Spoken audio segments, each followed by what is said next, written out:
Rihanna Powers here with Behind the Veil Mystery School. So one of the things that I want to tell sensitives about that most of them aren't aware of is the phenomena of psychic predators. So what this is when I was younger, I only had exposure for the longest time to people that were very spiritually developed and who had natural abilities that had grown as a result of their spiritual path and development.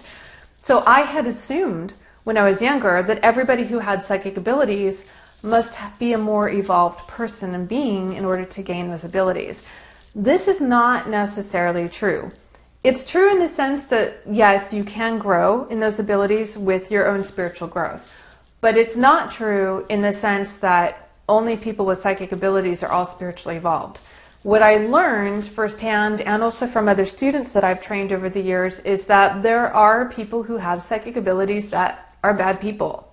They exist. And I call them psychic predators.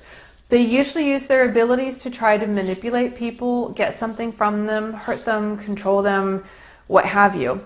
And the way that you pay attention to that and handle that as a sensitive is when you are around this person, your experience will be, you have these red flags that come up, your intuition's trying to tell you really, really strongly that there's something that you need to pay attention to. A psychic predator will sense that flag and develop a spin story and then tell you that story, which seems rational and logical. And so your logical mind will be like, oh, yeah, okay, well, I can see that. That makes sense. And they will address and speak to that red flag because they can read it in you. What you need to pay attention to is, does that red flag stay up or does it go down? If this person is pulling wool over your eyes, your red flag will stay up. It will not go down, and it will keep coming up and coming up and coming up and trying to get your attention.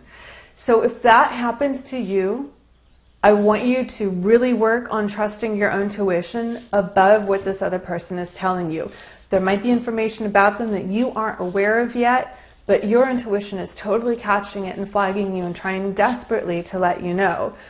If there is a truly reasonable explanation as to what's going on, your intuition the red flag will go down and your intuition will feel copacetic. Everything will feel really cool and you'll feel okay again. So pay attention to those red flags and that intuition. Another thing to pay attention to is, does it keep happening? Do you keep having red flags popping up over and over and over? It might be on a variety of different topics, but does it keep happening? In a normal situation, if you get a red flag that pops up and it is an acceptable person that you're interacting with, it won't be that often. But if it is a psychic predator, it will keep happening over and over and over and over and over, like an excessive amount of time, excessive numbers of times. So I want you to pay attention to your own intuition. And one of the things that you should definitely make sure of that happens a lot with psychic predators, and I'm saying this also because I have a background as a private detective and I used to work on violent crime cases exclusively. And so part of my training is in intelligence and the law enforcement field in addition to doing psychic work. And so one of the tactics that a predator will use is to try to control your time and your exposure to other people and influences and events. And so if you're trying to listen to your own intuition, what will happen when you're around a psychic predator is they will consume so much of your time that you never really have alone time to go and listen to your intuition and check those messages out fully.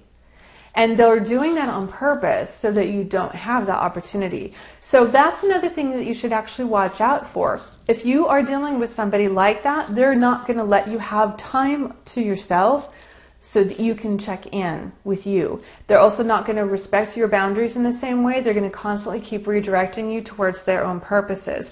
So try to make sure that you're always giving yourself time to check in, a lot of alone time so that you can listen to your own feelings and check out how you're feeling and what you need and what kind of balance that you need to set up for yourself, and make sure that they're respectful of those needs and those boundaries. If they start to cross those boundary lines, that's definitely a red flag right there. And if they're never giving you time alone, that's another red flag. And if they're also preventing you from being around your support system, that right there is another red flag. So if you're dealing with somebody of that nature, I also want to recommend a marvelous book called The Gift of Fear by Gavin de Becker.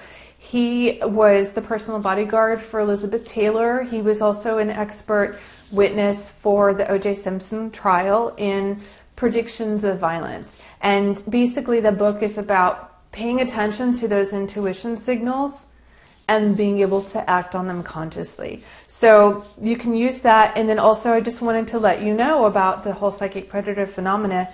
Really, really, really learn to trust your own intuition. Make sure you have time regularly, daily ideally, to check in with yourself and take care of your own inner emotional terrain and needs so that nobody will be able to do that to you. So best of luck. And if you want some more free content and information about psychic development and training, please click on the link at the end of this and you will be directed to a site where you can get a lot of free downloads. Thank you very much and see you on the other side.